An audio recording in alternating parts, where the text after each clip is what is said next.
Hi, this is Kelly. Welcome to our 13th episode of Our Texas Organic Garden. This is winter 2019, January 6th. And the biggest thing you might notice about our garden this time is it hasn't freeze yet. We have had no freeze until now.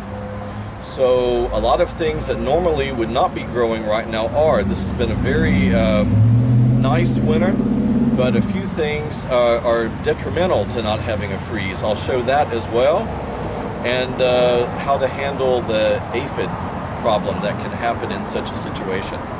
If you look behind me, you'll see the Thai long beans. Well, they haven't died yet, so they did of course lose their leaves originally, but now new ones are coming back. And then the peppers as well. So peppers are still producing some. And if you look over here, I have some lettuce and some different kinds of Swiss chard and Okinawan spinach. The pineapples are still doing fine back there, with the rosemary that's several years old. If you follow me around here, we have some broccoli and collard greens here, with some celery and more Swiss chard mustard. Over here, kale, where I had it growing 3 years ago, I put some more, along with some other tomatoes that are here from the fall, more Swiss chard, and then these are the artichokes that get really tall.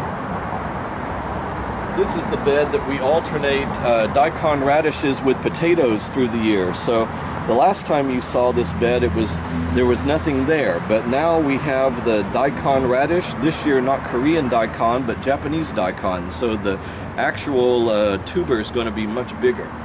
We have a smaller variety of bok choy over here that I put next to them, and some good lettuce here.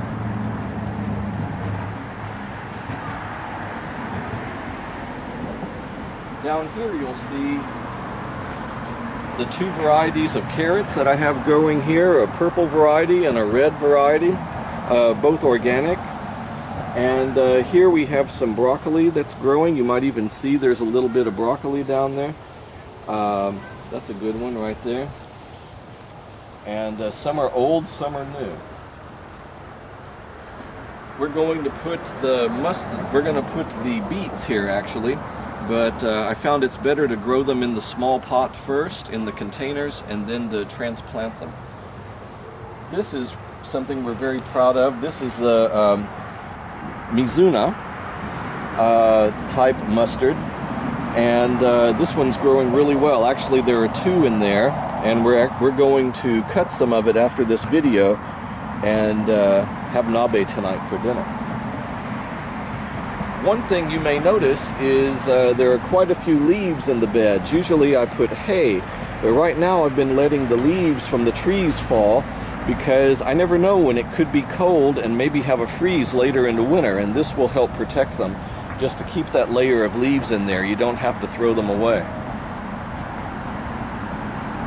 One thing I would like to mention though is that since the good thing about not having a freeze is that a lot of plants are continuing, like the tomatoes and peppers, like I showed you, eggplant. Negative thing is a lot of insects and mold spores and such do not freeze. And something you see here, look at this, all these aphids. Aphids on all the green leafy vegetables. This should be happening in March or April, not happening now. One thing you can do as an organic remedy to this is just put some milk, some whole vitamin D milk in it doesn't have to be organic milk, just any kind of milk. Put it in a sprayer and spray underneath the leaves. It'll kill them. And if you don't mind that, you might do what I just do most of the time, is just get my fingers on the gloves and just squash them. Okay? Here in this bed we have the mint that we usually comes back year after year. It's perennial. If you look over there, we have quite a few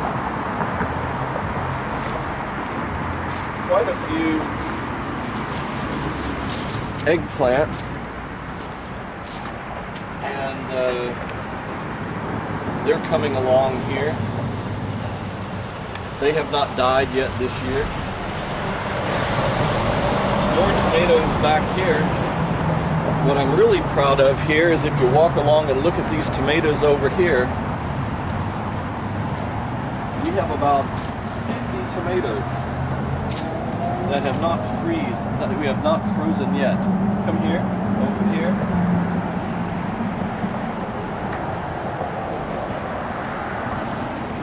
You'll see. Yep. Some larger bok choy and collards. Over here, the parsley that I planted last fall is still going strong.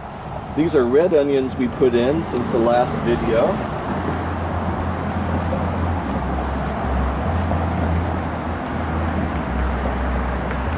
We can go on through here.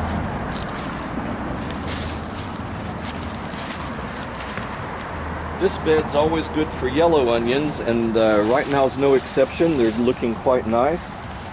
We have a couple of nice mustards, some more Swiss chard. Here's some garlic. Garlic cloves that I just got from the supermarket and divided, let them dry a couple of days, put them in the ground, and see, they're already quite tall, right? This is what I'm most proud of here, this big container of Okinawan spinach. I've had it in the corner in this bed for a while. I have it on rollers right now in case it freezes. Finally got it to be producing, and this is great. This is all year round. Cut whenever we need to eat. It's going to branch out more. We can make new ones, and you can do it too if you can find the Okinawan spinach at your nursery. And so that's all for this edition, and I hope to see you soon in the springtime when things really start happening around here. Here's to happy gardening.